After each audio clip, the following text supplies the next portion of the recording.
What is going on? What is going on? What is going on, party people? It is your boy, Coach D Brown, former big leaguer, former first round pick with the Kansas City Royals. And I got a special guest today, man. All right. This is we're gonna start a little earlier than usual, but I don't care. I had to get him on, man. He's only here for a short time. The boy is literally globe trotting around the world, all right? And he kind of gave me a little bit of time to work with, and which I greatly appreciated. So what I was like, listen, he flew into New York, got his pregnant wife over there, you know, he got to spend time with her, and then he flying out a couple of days later, heading all over the world. All right. So I called my man. I said, listen, I need you to come on. I need you to, you know, I know this is a baseball thing, but like I said, I wanted to definitely switch it up. All right.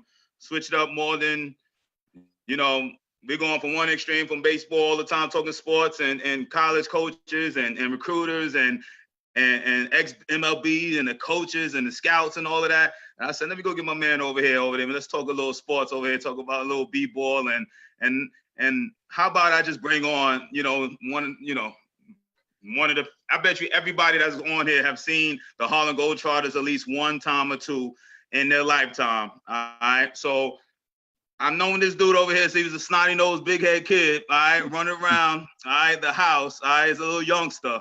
And and now to see, you know, he come up when I left to play ball, the dude was setting crazy numbers, setting New York State records and scoring 50, 60 points in high school, shooting the lights out from deep three, full ride to Siena and Albany, led them into NCAA berth, I think his senior year, and I think I want to say, you know, y'all won a round or two or whatever. I'm gonna let you talk about it, right? But I was following you then, and fast forward, you know what I'm saying, a year or two later, my man went ahead and started and made the team as a Harlem Globetrotter. It's been 10 plus years as a Harlem Globetrotter. All right. So the dude, if you are in the last 10 years, if you have seen the Harlem Globetrotters, you have seen my man over here, all right, shooting the lights out, being an entertainer and you know, just being who he is, man. He does some great stuff off the court. Just became and just is a great young man. I have known this dude, and just to see the maturity level, just to see him growing to where he's at right now, man, I'm just proud of him. We go back, his older brother and me were best friends for, you know, been friends for, I don't know, 20 some years now. And just to see where he's at right now, man, see little bro doing his thing, I'm very proud. And I asked him to come on, and within one day, got off the plane, and basically about to spend time with his pregnant wife. But he's like, D, I'm gonna give you a little time and your audience a little time, and he's here. All right, and I greatly appreciate it. So without further ado, I got my boy Tay Firefly Fisher, of the Harlem Globetrotters on. And I want to say, so Tay, man, let me shout out my people that's on real fast. Tony, what up? And Callie, what's going on? Alicia, what up? Javi, what's up? Arkansas in the house. Mike, what's going on, big dog? Jackson in the house, all right? So we, and I'm sure everybody gonna come on because I told you we're gonna come on at 4 o'clock and it's still a little early, but it's all good. So anyway, without further ado, Tay, all right, or Firefly, all right, would you kind of, I told you a little bit of story, but I want you to kind of go back from the beginning and go back to where, and come, you know, full circle to where you at right now, big dog. Well, I grew up in Kingston, New York. You know, my parents put the ball in my hand when I was about 5 years old. I've been through a lot, man. I've been through a lot to be able to be where I am today. And, you know, my whole thing is I just love to play the game just because it was a way for me to get away from all the negative stuff that was happening in my life. And, you know, I grew up in one of the roughest parts in Kingston. So being able to play basketball, I was always at the Boys and Girls Club because it kept me off the streets. And it helped me in school. I felt like that's something that these kids need to know. They need to find out what their local YMCA, their local Boys and Girls Club, whatever it is that can help them stay off the streets. And I always teach these kids that I loved basketball because it was my escape. I didn't play the game to hopefully be in the NBA or hopefully, you know, make money doing it. It was just a love for me. And when you love something, you give it your all, and then obviously great things happen. And a lot of these kids, I feel like a lot of them are pressured to play basketball or play a sport. And I was never pressured. It was something I loved. I loved it because it brought me and my dad together as well.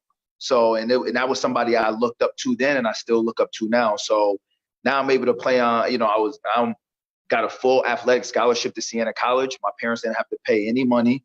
We didn't even have money at the time anyway. So it was great. I graduated from high school. My parents didn't even graduate from high school, so I already passed them in that. And it's always good whenever you can do better than your parents, because that's what your parents want. They want you to do better than them. So not only did I graduate from high school, I graduated from college, and I got my master's degree while still traveling the world. And it's to show these kids that if I can do it on the road, playing 150 games throughout the year, traveling to over 70 countries, there's no reason why these kids still can't do it when they're at their hometown and putting the work in with the teachers there to help them. Listen, I mean, I hope y'all hear what he said. He said, not only, he said he used basketball as his way out, okay? And when it comes to sports, and I know he said he don't pressure none of it, and he's gonna tell you like what he does foundation wise. We're gonna get into that, but when I'm talking to kids, I always say you got to know your why. You got to know why you're doing what you're doing, okay? And that'll give you that extra push, because at his level and where he's come from, the conditions, and I know where he's from. So it's like to know you have to have your mindset on the higher stage, and knowing that you're gonna have your obstacles and all of that. If your why ain't strong enough, you ain't gonna make it. Okay, so he's actually saying like, listen, it was basically almost an all or nothing. I have a talent, I'm gonna use it, and he's used it not only to just travel the world, but the dude used it to get a college degree. And while he's traveling the world, and I know from being an athlete how disciplined and focused you have to be to do that. I ain't ever stepped one foot in a college, classroom. And for my man over here to not only get a degree and then go and play and go get a master's, I mean, I trust me, the next 10 to 15 minutes, you're gonna see this dude and why I say he's a well-rounded like individual, somebody that is a role model and to many. He's gonna talk about how many people and with the kind of kids and the things that he does with the boys and girls clubs up his way in Kingston. I mean, he's just very impressive. All right, so I'm gonna kind of get into these. Let me say, what's up, Roy? What's going on? What's up, D Brooks out in Alabama? All right, what's up, Eusebio, Southern Florida in the house? All right, so my man, so Tay, I know you said you had to, your foundation. We're gonna get into that, man. But being a Harlem Globetrotter, man, just talk about that life, and I mean, just talk about right now where you came from and how long you got to be at home and where you're going in the next day or two. Well, I mean, like you said, everybody has some type of fond memory with the Harlem Globetrotters. And before I even became a Harlem Globetrotter, I was gonna stop playing basketball. I led my team to the NCAA tournament in 2008, Siena College. We upset Vanderbilt in the first round. I went 6 for 6 from the three-point line. Then we lost to Villanova in the second round. And that was one of the things that I always wanted to do. I wanted to go to a college, and I wanted to make it on the grandest stage of them all. And I wanted to put Siena on the map. And it felt good to be able to put my school on the map. And then to hear the announcer always say, Tay Fisher from Kingston, New York. I take pride in where I'm from. And in order for me to put Kingston on the map, I need people to hear that all around the world. So now I'm on the Harlem Globetrotter. This is my 10th year. When I graduated from Siena, I just went right into school. I thought that basketball was over for me. And then the Harlem Globetrotters called me one day when I was with my father, and I thought it was a joke. I never had a chance to watch the Harlem Globetrotters growing up, but my dad did. And he would talk to me about when they were on Scooby-Doo and Gilligan's Island, and how his favorite player was, Sweet Lou Dunbar, Curly Neal, and Meadowlark Lemon. And so then I did some research on them, and then I actually went to the tryout. And I actually got drafted in 2008 by the Harlem Globetrotters, because I know a lot of people will ask, how does the process go? Some people get drafted, other people have tryouts. I was actually drafted. So when I was drafted in 2008, I went to the tryout, and they didn't even take me. Like I didn't even make the team. Really? Then I went back to school. And then in 2009, they called me back and said, you know what? We wanted you. We just didn't have no space for you. Did you want to come back again? And I said, wow, should I do it? You know, I already did 1 year of school. I said, you know what? I'm going to go ahead and live my dream. I'm going to go do it. And I did even better than I did the first time, and they had to take me. So my mindset right there was I'm going to go play basketball, but my mindset was still to finish school because I already started it. I'm the type of person, if I start something, I got to finish it. And it took me 9 years. I mean, I just graduated last year, so it took me 9 years to complete that, but I had to do it. You know, I failed, but you know what, though? I'm going to continue to fail, but that's not going to stop me from being the person that I am. And sometimes you learn a lot about yourself when you're failing over and over again. But with failure comes success. A lot of these kids need to know that, because it doesn't matter if you're 10 years old or if you're 50, 60 years old, you're going to fail, you know. And I felt like my experiences traveling the world, I just came back from Houston, Texas. I'm only home for 1 day. I'm leaving tomorrow to go to Orlando, and then we're going Europe for 4 months. And I'm starting in Italy, so I'll be in Italy, Germany, Spain, the UK, Poland, Amsterdam, Belgium, France. I'll be all over, man. And this is my life. I love it. And what I love about it is basketball brought me to places that I've seen in textbooks. Now I'm able to see it in real life. So I'm in Egypt next to the Sphinx. I'm in Paris, you know, next to the Eiffel Tower. I'm in China next, you know, with the Great Wall. You know, I'm seeing all of this stuff that I've seen in textbooks. Now I'm able to bring it to my family, my mom, my dad, my brothers, my sisters, my community, and show them that even if basketball isn't something that you want to do in life, you should still want to travel the world, because you learn so much about some of the things that I'm very fortunate to be able to have. We go to Saudi Arabia, and women don't even have the rights that they're able to have here. You know, I'm able to see this stuff, and I'm able to say, man, I'm very lucky to be able to you know, wash up every single day. You know, I'm able to, you know, I appreciate some of the things. And I learned so much about myself as well. And it's something that I think that everybody should do, and I love it. Nice, man. So, I mean, dude is like, you know, literally a globe trotter around the world. And I mean, I love the perseverance. I love the failure. Now, when he says it took him 9 years to graduate, meaning like it took him 9 years to get a master's, he already had his degree. So, Yes. you know, just let's get that straight. But I want to talk on, and parents, just remember, you know, answer any questions, man. I know it's a little different from baseball, but you know, you can see this man is just a great, you know what I'm saying, just a great dude, man. And Sup Pudgy out in Houston, Sega out in Louisiana, what up? Chris out here in Memphis, what's up? All right, we got so I know on top of everything that you know, you've been traveling and all that type of stuff, but you just know when you've all these years, man, I know, I mean, you rep your town hard, right? So, you know, I want to kind of dig a little deeper, man, and you know, I want you to tell my people, man, what kind of, you know, stuff that you do off the court, I should say, you know, off of Harlem Globetrotters and stuff that, you know, you're influencing these kids out here, and, you know, talk a little bit about what you got going on, man. Well, when I graduated from high school in 2004, I started a basketball camp, because the one thing that I learned is when I was about 15, maybe 16 years old, I had my peers looking up to me, you know, and I even had little kids looking up to me. And as a 15 and 16-year-old, that's a lot of pressure, because you're a role model. You know, like one thing that I have to say is like a role model, that's a job. You know, that's a job. Like people don't ask to be role models. It's given to you. And then from there, you need to determine on if it's something that you want to keep as your title or not.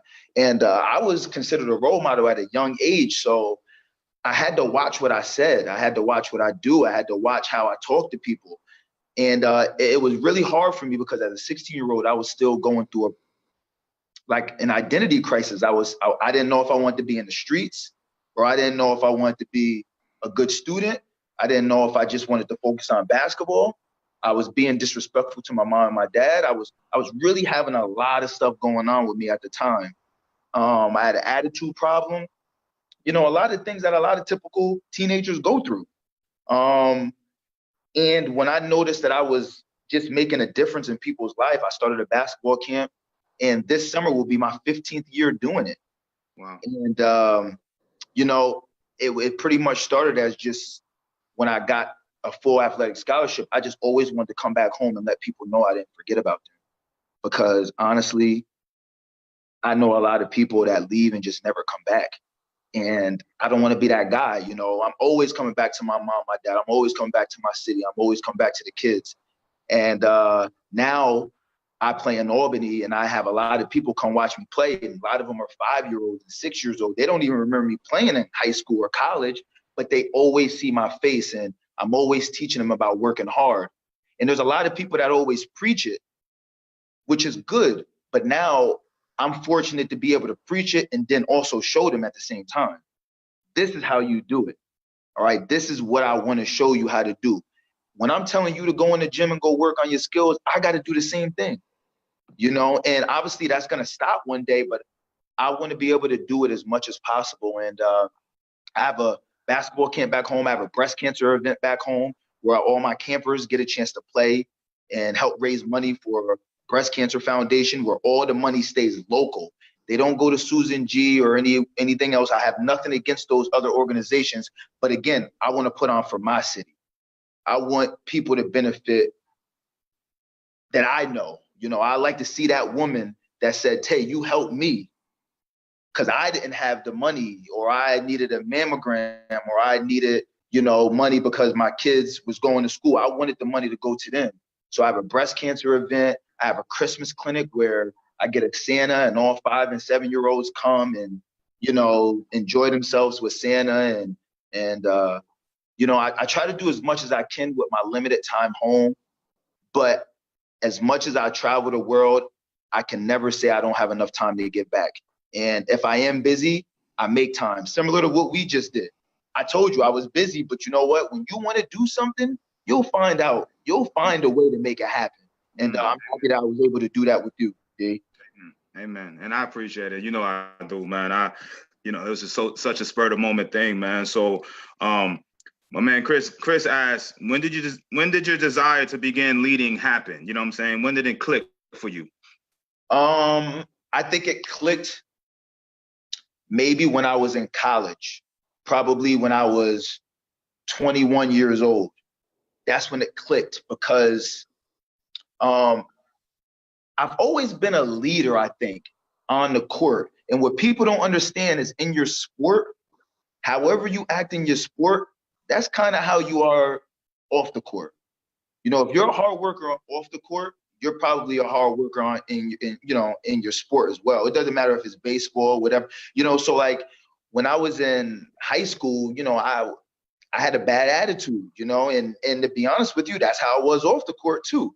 But college changed my life. When I got to college, it was the first time I used a computer.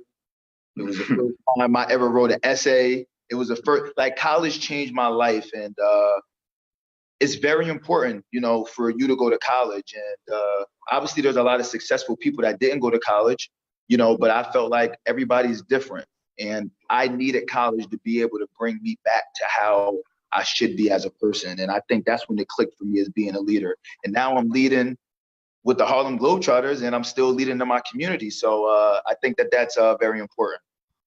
Nah, it's awesome, man. I mean, with sometimes, man, you get as much as the good stuff that the athletes do, man. It don't matter what sport, obviously, basketball, football, baseball, but sometimes it seems like the only thing that gets publicized so much is the negative stuff that, athletes get into. And, so many, people that do great stuff like yourself that goes unnoticed. And, what I'm saying? That's why I wanted to, you see, like when I told you to come on, I was like, I don't want to, we'll talk about the Harlem Globetrotters, but I want to talk about, the man that you are, what I'm saying? And the things that you do, because essentially, yes, you're going to change people's lives with Harlem Globetrotters, but that's just a platform, okay? But what you're doing is those 5-year-old who never seen Tay play in high school or whatever, or you get the glimpse to see them on Harlem Globetrotters, but you're going to be around them, around that community. We talked about this years ago, you know what I'm saying, that you're going to be able to do so much, you know what I'm saying, off the court and for so long, because this is in your heart. You've been messing with the boy. How long you been messing with the Boys and Girls Club? Because that's where you started over there, right?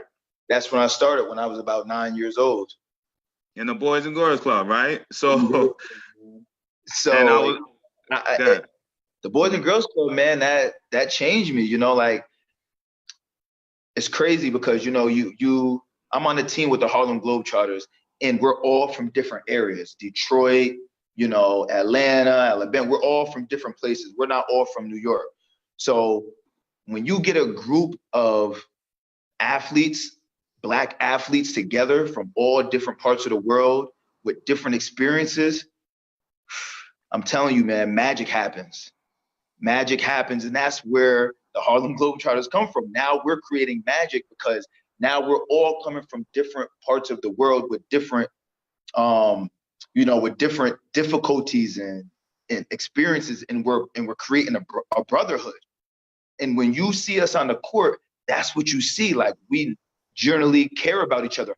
I'm with them more than I'm with my wife, more than I'm around my family or around my friends. So when you're with that team all the time and you're traveling and you're touching people's lives every single day, whether you're 80 years old or you're 8 years old, you are making people cry through that game of basketball because they wish that they always wanted to get water splashed on them by a Harlem Globetrotter or confetti, or they always wanted to see how it felt. Or, I think that's the one thing I love about the Harlem Globetrotters, because you can go to any other professional basketball game or baseball or football, and you never get a chance to meet your players. Like, just think about it. When you was playing, those kids just love to be next to you. They love to touch you. They love to get a picture with you. We do that every single day after the game. We have like a 20, 30-minute autograph session where kids come down and they get to actually stand next to us. That means something to those kids. Mm-hmm. And, I'm happy that I'm able to make that difference around, with them around the world, and still do it in my community. So some people, they just do it around the world. They go back home, they sit down, and then that's it. No. 12 months out of the year, every single day, I'm making a difference. And as much as I make a difference to them, my community and the people around the world, they all make a difference to me. So I feel like they keep me going just as much as I keep them going.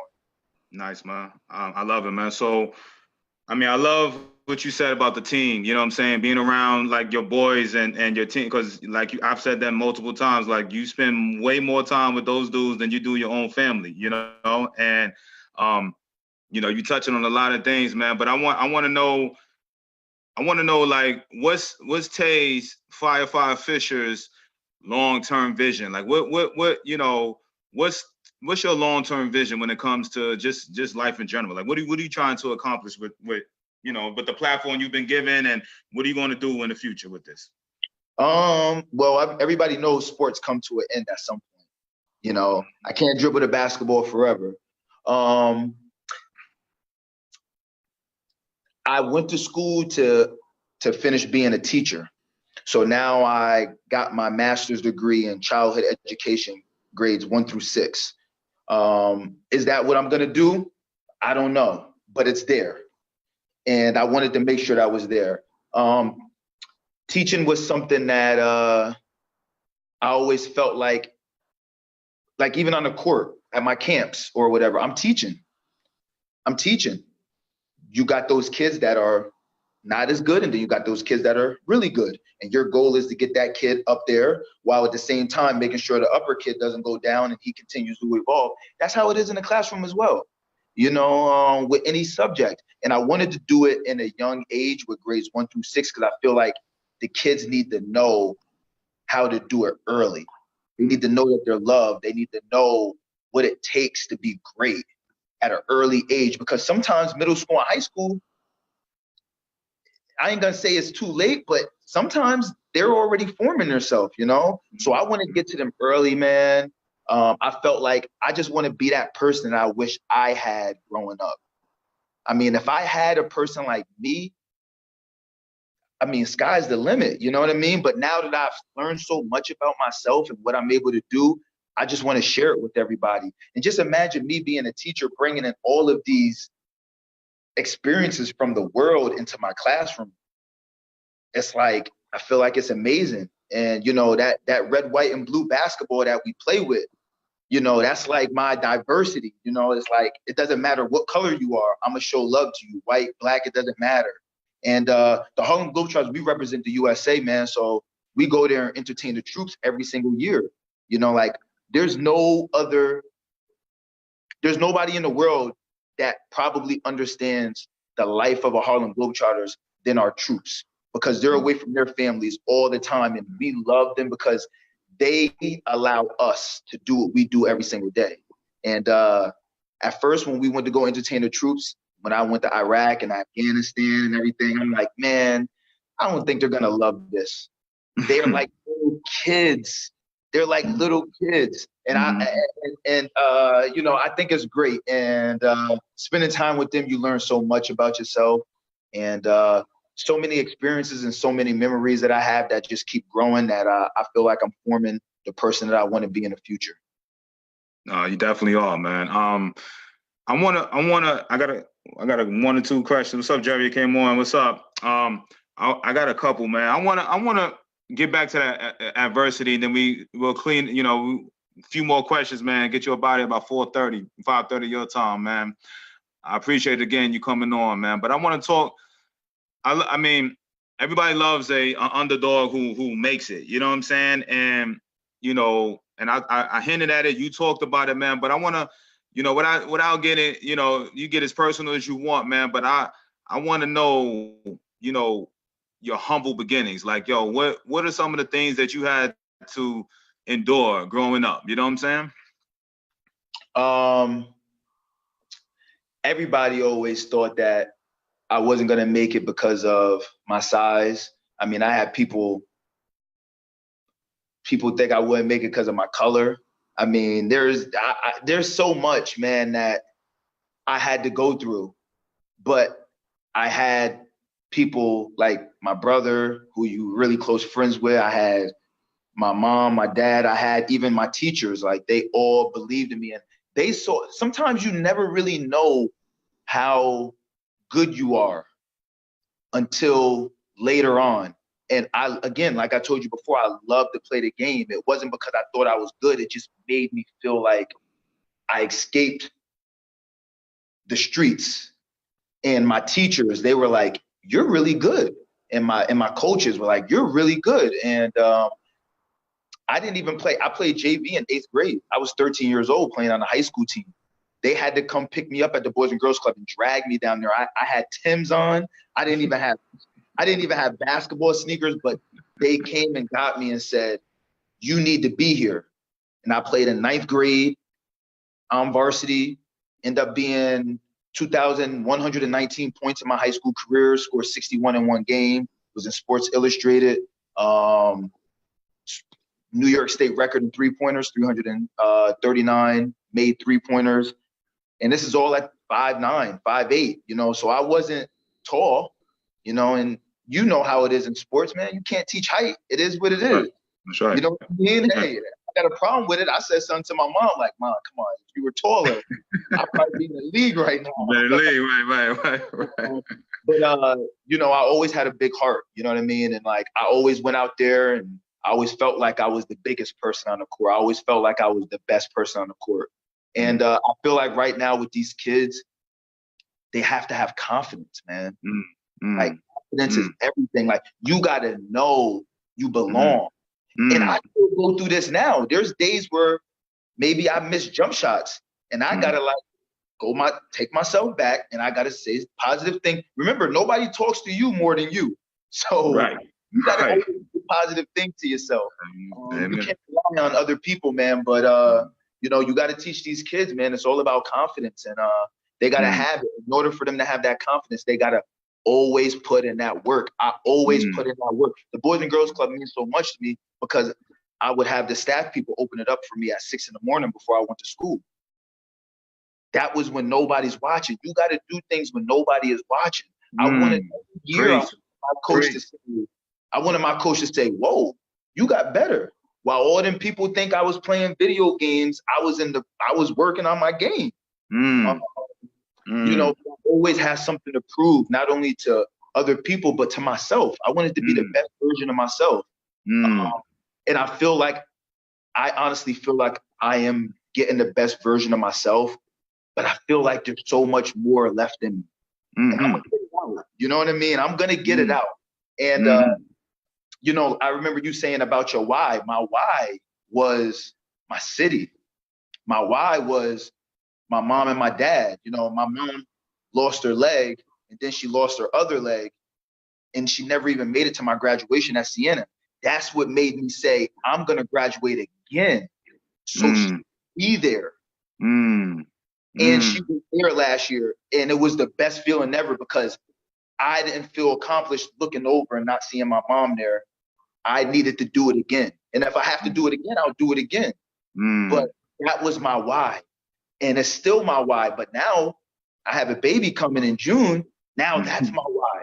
So I'm going to always have a why throughout my life that's going to make me always be better. And until somebody figures out what their why is, I don't think they're going to make it. Everybody has a why. Everybody has, why am I doing this? Who am I doing this for? Because if you do it for yourself, there's going to be days you're going to be like, I don't need it. But if you're doing it for your family and you're doing it for your mom and your dad, those are people that you know you're not going to let down. And that's the motto I go by every single day. Hey, you preaching, man. You give me goosebumps, Tay. So anyway, what I did want to, let's go back, man, because you don't do about 30 nuggets in that one little thing right there, right? So I love what you said. All right, when you were in high school in the Boys and Girls Club, you would have the dude to open up the gym for you at 6 o'clock in the morning before school to put your work in. All right. And you said everybody else is out there playing video games, but you was out there working on your game just because you wanted to improve. You wanted to be better. Like, so I mean, I know Harlem Globetrotters, it ain't sexy as to certain people and all that type of stuff, but I know where you come from. Okay. And I know where you could have ended up. You know what I'm saying? So, you know, that's why I want to, you know, big you up because you put in that work. And some of these kids, I just, you know, I talk about it all the time. It's like, yo, it ain't no mystery or anything like that why this dude is traveling the world 10 years and changing people's lives all across or whatever. It started back in them Kingston days, 13, 14, shooting jump shots at 6 o'clock when nobody had to tell them to do it. And I mean, that's what this is about, man. I talk about this all the time, man. Some of these kids, they think they just gonna happen for them. You know what I mean? And you know, your brother could tell you when it come to me. You know, he's like, yo, D, I always wanted you to come out all the time. I always wanted you to be whatever. He's like, you should never like to come out, yo, you know, whatever. I should have did the same thing, whatever. And it's just, I didn't think about it. It was just a commitment factor to myself. You know what I'm saying? Yeah. And that's what made you who you are. I mean, and that's what you teaching them kids nowadays, right? Yeah, and it is, man. You gotta put that time in. You know, I was outside dribbling my basketball at 1 o'clock in the morning. You know, I remember the cops coming around and saying to me, "Now, Tay, you know that old lady over there is complaining about you dribbling that basketball." You know, I would just dribble 2 basketballs, dribbling, you know, trying to do my moves on parked cars and stuff like that, and it was just something that I loved, man. Like that ball just gave me a sense of just pride. And like I said, it doesn't always got to be sports, you know. Other people find there's so many things you can do out there, you know. But honestly, I'm gonna be honest with you, D. If I was in this generation right now, I don't know how I would do it, you know. Now with social media and you know, I didn't have that. I didn't have that all of that. So it's kind of like a distraction for some of these kids to be able to be great. If we start them early and let them know what they can do, you know, I think that's very important. And you know, I feel like I'm doing a great job, but I still haven't even reached my full potential yet. And when you know that, that's scary because I know I can do better. And that's all I try to do every single day. is I just try to be better than I was yesterday, and I feel like I'm doing a great job. Like right now, me talking to you, I'm already better than I was yesterday. Mm. And it feels good to be able to talk about this because I don't talk about it that much. Just Mm-hmm. so much has been in me that I always keep to myself, but it feels good to be able to let it out so other people can know. And I'm hoping that my story can help them.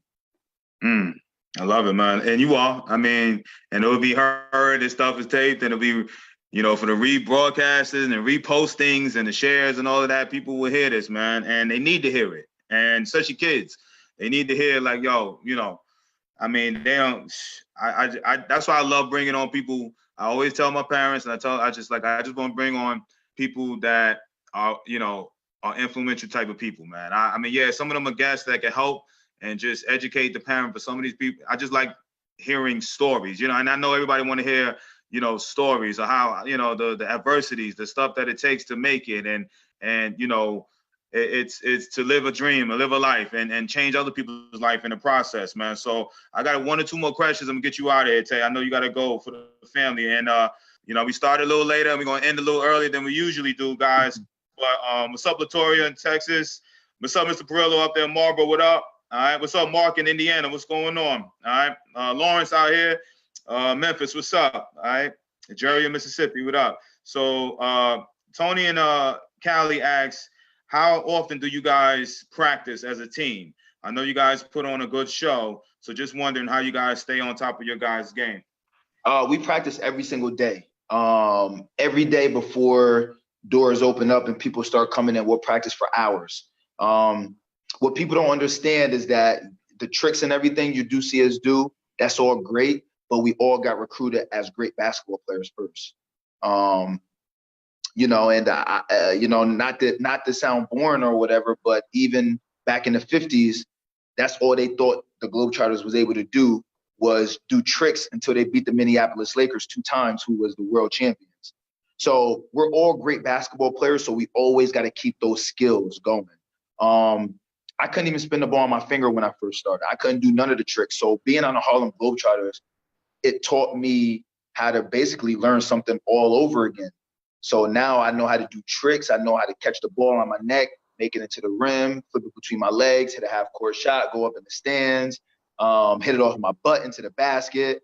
I mean, there's so many things I'm able to do, but that was kind of like me starting over again with learning basketball. So now I'm able to do that. I'm able to play basketball. And the best thing about being on the Harlem Globetrotters is I'm becoming a better person. Like, we're ambassadors of goodwill too. So we go to elementary schools to talk to them about anti-bullying programs. We go to hospitals to talk to them about ways to keep a smile on their face with a smile patrol. We have a character development program. We do so many things in the community that people don't see that makes us better people. And in order to be a Harlem Globetrotter, man, it's hard, man. You got to be a great basketball player, but also a great person. And let's be honest, not all great basketball players are great people. Mm-hmm. Not all great people are great basketball players. So you got to have the full package to be a Harlem Globetrotter. I'm just very happy that I'm one of the selected few to be able to be a part of this organization. Dope. Listen, parents, audience, please. I gotta let my man go. I know we usually rock for about 45 minutes to an hour, but I know that again, this is prom 2. I just want to bring on great guests. And I mean, you hear this young man, you hear the lives that he's changing, you hear what he was able to do for himself. And I mean, I know, me knowing his brother for all these years and just, know the humble beginnings, you know what I'm saying, where my man came from over here, to be able to give his mom, his dad, and his family, his community, me, you know what I'm saying, the joy of knowing. I mean, you can't tell my daughter, okay, that that ain't her favorite basketball player, okay? I mean, he got a fan for life with my daughter, all right? Brought her friends on the court and showed them love. And even before that, you know what I'm saying, she was just, googly eye, wears wristbands and shoot ball and all of that, because she know Firefly, all right? So she just told about you last week. She was like, that's my girl. Your best friend is about to have a about to be your uncle. And I was like, what? And she all up in your Instagram or something, knowing what you about to do and kids and stuff. I was like, what? I said, wait, I said, you over there stalking Tay? Anyway, so yeah, but I just wanna, before we go, what's his aspiration after basketball, especially since he got his master's? You hinted on that a little bit, but that question just came in. So what's your what's your aspiration, for post basketball? Tay, real fast. As mentioned a little earlier, possibly being a teacher. But again, I wanted to be a teacher before I became a Harlem Globetrotter. That was 10 years ago. I've learned so much about myself, and I've gotten so much better as a person within them 10 years that I don't know where that can go. Like, you can start as one thing, but then all of a sudden be better in others. So that's still there for me in my back pocket. But right now, I'm just focused on being the best Harlem Globetrotter as possible, so I can follow those legends like Curly Neal and Meadowlark Lemon, all those people that everybody remembers. I'm hoping that maybe one day your son or your daughter can remember Firefly, kind of like your daughter does, D, and people can be talking about me. I know whatever I do after this is going to be something special. I'm going to be prepared for it. I'm going to make a difference. And those are the three things that I've been trying to go by throughout my whole life. And it led me with the Harlem Globetrotters. So once you're a Globetrotter, you're always a Globetrotter. And if I'm a teacher, I'm going to tell you what, there ain't that many Black teachers. There's not that many male teachers. So I know for sure I might be the coolest teacher in the world, man. Hey, ain't too many teachers that have been around and done what you've done, man. I'll talk to you behind the scenes, because you know how I feel. We don't talk about little things over here, and I ain't gonna, because I don't want to shoot down nobody over here who may be teaching. I don't want to talk about that, but anyway, we'll talk behind the scenes like I always do. What's up, Bubba? What's going on? So anyway, I want you to, before I get you up out of here, I'm about to travel myself. So what's your parting words, Tay, to the parents listening in, and to the kids that will be listening to this now and then reposting and in the future, man?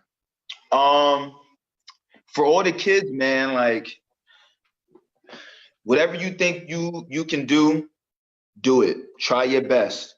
Work your hardest. If something doesn't work out, just go back to the drawing board. Like, I've done that a few times where things didn't work out for me and I just changed it up a little bit. But don't change who you are as a person. You're gonna get knocked down. You're gonna fail. It's a part of success. Like, a lot of my campers, their eyes get big when I tell them I'm from the hood. You know what I mean? Like, I grew up with all of that stuff. Like, these kids don't even think that I understand their lifestyle until I have to explain that to them, or I start giving them scenarios. And if you come from a difficult past, use that. Like, I come from a difficult past, but I wouldn't change that for the world, because that made me who I am. That made me who I am. And if you don't come from a difficult past, cool, but everybody's gonna go through difficulties at some point in life, and it's never gonna stop. It's never gonna stop. I'm always writing goals down. Like, last year, my goal was to go to Australia for the first time, and I got to that goal. I'm in the Naismith Hall of Fame in Springfield for my college. There's so many goals. I got my first home this year. I got married this year. Now I'm having a baby. Like, those are all goals that I made sure I wanted to accomplish. And goals never change. They never stop. So as I'm completing one goal, I'm adding 3 more. So as long as you continue to have a list of goals and you try to accomplish them, it doesn't matter if it takes you 5 years or 3 years or 10 years, like it did for me to get my master's. Nobody can take that away from me. And I'm happy that I was able to do it. And I'm hoping that the kids follow that. And I'm gonna help you with your path, but at some point you're gonna create your own path. Don't try to be like Firefly, or don't try to be like LeBron, or no, form your own. Use what we're giving you, but then form your own path so that one day you can be like us, trying to help out other people. But we need those parents to be able to help the kids do that. So always keep that in mind, parents, and let's help our kids be as best as possible, and be better than us. Listen, man. Again, I get a little goosebumps, man, especially with the goal setting and writing down and all. I mean, listen, man. This is you know, I ain't gotta say no more, man. My boy over here done ended it. Goal setting, write them down. No matter how long it take. Feel your way to success. You know what I'm saying? And I mean, listen, I'm gonna end it on that. I appreciate you, Tay, so much, man, for coming on last minute over there. Go enjoy being at the house. Go enjoy your beautiful wife, man, and soon to be mom and soon to be dad of y'all, man. And be safe out there in your travels. I got my man over here, Carlos, said he'll be waiting for you in Trenton, New Jersey. I guess you guys may be coming to Trenton soon. Yeah, so Trenton. I think that's and I think we also playing out in Philly too. You know, because Trenton ain't too far from there. But the thing about it is we have a few different teams. So if you do go to that game, I won't be there because I'm gonna be in Europe. But still go to the game, man. Like you're gonna enjoy yourself. And if you mention it to any of my teammates about me, Firefly, they'll all know who I am and they'll show you love, man. You got the best group. Don't worry about it. All right. So I appreciate it. I just wanted to switch this up. You always baseball heavy and all of that, but it's funny how all of this intertwined. All right. He talked about his why, his hungry beginnings. All right. He talked about early at the gym, getting the work in, why he wanted to be good.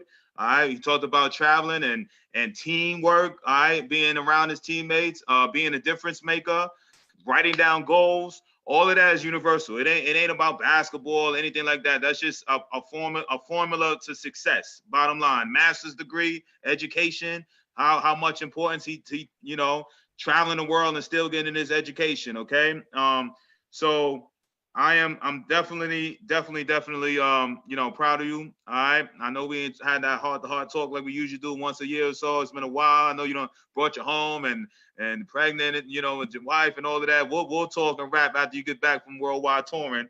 I appreciate you, man. Parents and fans out there, like tomorrow, stick with me this week. I'm gonna be out in Nashville in meetings and stuff. So it's gonna be random times I will be coming on, and I'm hoping tomorrow I'm supposed to have Rawlings rep coming on there, talking about his new bats and gloves that he got. And we're gonna keep this ball rolling with the knowledge. Just hang in there with me. I'll try to give you guys a heads up, just like today.